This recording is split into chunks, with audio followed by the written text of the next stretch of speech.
In this episode of Life with GDPR, Tom Fox and Jonathan Armstrong take up the recent U.S. response to the data transfer protection requirements negotiated with the EU over bringing EU citizens' GDPR protected data to the United States.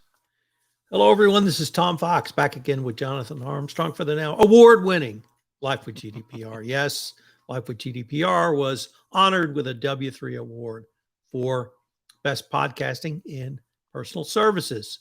So, Jonathan, with that moniker firmly implanted across our logo now, welcome back. Well, thanks, Tom, and thanks for all the hard work for the award. It is indeed an honor, as you say. So there was an article this weekend in the Wall Street Journal entitled New U.S. Privacy Protections Help Companies Struggling with Legal Limbo in Europe. And this is a part of an ongoing discussion we've had on this podcast regarding data privacy views in the U.S. and EU, the death of Privacy Shield, and an attempt to satisfy EU regulators with some type of U.S. response, which would allow U.S. companies to bring the data of EU citizens to the United States. So perhaps you could start off with what were some of the concerns that you saw or heard from the EU side, and then maybe move to the U.S. response. Yeah, sure. I mean, I think probably the first thing to say is, in data transfer terms, this is not the arrival of the 7th Cavalry. This is, at best, a promise that the 7th Cavalry could be seen on the horizon at some stage in 2023. So Before we go any further, can I just remind you that the 7th Cavalry was slaughtered to a man? and and and that might be an even better illusion then. But where we're at with this, just as a recap, is on Friday, the President Biden signed an executive order as part of an understanding with the European Commission for a new data transfer scheme. This is provisionally called the Data Privacy Framework, or DPF, and it's to replace Privacy Shield, and Privacy Shield was to replace Safe Harbor. And the common theme with both Safe Harbor and Privacy Shield is that they were both intended to do the same thing as DPF, to be an opt-in scheme to allow organizations to transfer data from the EU to the US. And the other common thing about both of them is they were both struck down by the ECJ, the European Court of Justice, after complaints were made by privacy activist Max Schrems. And in common with DPF, Privacy Shield sought to cure the ECJ's concerns about Safe Harbor by executive order. In that case, the executive order was signed by President Obama as one of his last acts. And one of the concerns was that President Trump didn't perhaps back the executive order as much as Obama had intended him to. So that complaint is always going to remain with any executive order that seeks to cure the perceived lack of US federal privacy legislation. And so, as a bit of history, Privacy Shield was struck down in July 2020. And effectively, that was because the ECJ decided that even corporations which had signed up to Privacy Shield did not ensure an adequate level of protection of data from the EU or on EU citizens. And it was more or less the same reasoning that had knocked out Safe Harbor in 2015. And as I say, both schemes were as a result of complaints brought by Max Schrems specifically against Facebook. So DPF seeks to deal with some of the concerns raised by the ECJ including by having an initial complaint mechanism for data transfer complaints to a new Civil Liberties Protection Officer. Now, the Privacy Shield scheme included an ombudsperson that people could complain to. And one of the complaints was that Trump was somewhat slow to appoint an ombudsperson. So this new Civil Liberties Protection Officer will sort of replace that proposed ombudsperson. And in addition, there'll be a secondary new complaint mechanism to what's known as the Data Protection Review Court.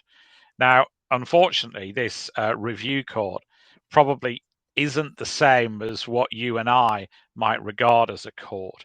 It isn't that independent from what it seems to be. It seems to be some sort of administrative tribunal, and it is not clear whether complainants will have the right to be heard in the DPRC or whether they can just say, I wish to appeal against the Civil Liberties Protection Officer, and whether there'll be some sort of hearing or review of the papers by panelists in the DPRC. And it is proposed that there'll be some sort of advocate who will make representations to the court on behalf of EU nationals or UK nationals, because there's going to be a similar scheme with the UK, but no detail on that. And then there are two other things that are proposed. Improving safeguards to limit access to data by US intelligence authorities. They're going to be instructed only to review, quote, what is necessary and proportionate to protect national security. Again, no specifics given there.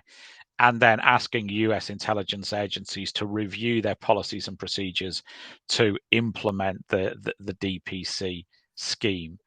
It's still going to be an opt-in scheme, so we can expect some major corporations to opt in to be part of the DPF scheme when it opens. But again, no details of timing yet. There's something of a process to be gone through now at an EU level, and I wouldn't anticipate the scheme being in place until, at earliest, if you put a gun to my head, April, May 2023, I would have thought. There's obviously going to be some process, as I've said over here. First of all, the European Commission will have to draft an adequacy decision. They'll have to communicate that draft decision to the European Data Protection Board, the EDPB, to the European Parliament, and to the Council of Ministers, effectively the representatives of each national government. National governments could object, so Germany would be the most likely to object, I would say. The EDPB can issue a critical opinion, which the European Commission would not be bound to follow, but would be unwise to disregard, particularly if it's going to come before the court. And similarly, the European Parliament will want to have its say. Again, it's likely to issue some sort of opinion, again, non-binding. But again, it's something that politically the European Commission are probably likely to want to try and accommodate. So, as I've said, not yet a done deal, despite what some of the press says, and no imminent hope, I think, for organizations. I don't expect that sign-up process to be available anytime soon. So, Jonathan, in another article in Compliance Week, it's cited to a blog post from the European Center for Digital Rights, where Mike Schrems is the honorary chairman. And the post itself is entitled New U.S. Executive Order Unlikely to Satisfy EU Law, rather. And Max Schrems is quoted, quote, at first sight, it seems the core issues were not solved. It will be back to the CJEU sooner or later. I use that as an introduction to ask you, where do you think Max Schrems might stand on this and where he might take litigation, or how he and his group might proceed going forward? Yeah, I think they've said that they are reviewing the decision. I think they've said that there's a lack of detail on many of these proposals. Some of the issues that I've highlighted, they've raised as well. just for listeners who aren't familiar, CGEU is the same as the ECJ. Different people call the same court different names. And my suspicion is that it will be challenged. If not through the Schrems pressure group, NOYB, then there are other candidates who've brought cases in the past. Digital Rights Ireland, out of Ireland, for example, La Quadrature du Net, a French pressure group, have also challenged Privacy Shield. So almost certainly somebody will challenge it once it is a thing. But as I've said, some of those objections from the European Parliament or from the EDPB may slow it down. An objection from a national government could derail it altogether. Now, obviously, to state the obvious, politically, I think a challenge from a national government is less likely whilst ever the Russian conflict continues. I think it would be a brave national government that speaks out against national security issues in current times. That doesn't mean to say it won't happen. So I think the court challenge is very likely, but we're probably 2.5 years away from that, because as I've said, I don't see the scheme being in place till, let's say, mid 2023. And then you're usually waiting about 18 months for a court hearing after the challenge goes in. Jonathan, could there be any possibility of a split between the EU and the UK over this issue, so that if Max Schrems or some other group might bring an action, the EU could rule one way, yet the United Kingdom could go a different direction? Because as everyone knows, you guys are now separate. Yeah, I think that is a real possibility. The new Truss administration, insofar as you can get any clarity from what their agenda is, seem to want to free up data transfer between the UK and the US. Michelle Donnellan on Friday, she's the new DCMS minister, so the minister who'll lead on this, also had discussions with the US authorities on Friday. There's likely to be a mirror scheme that looks and feels like DPF for UK transfers. And I think there is a very real possibility. Donnellan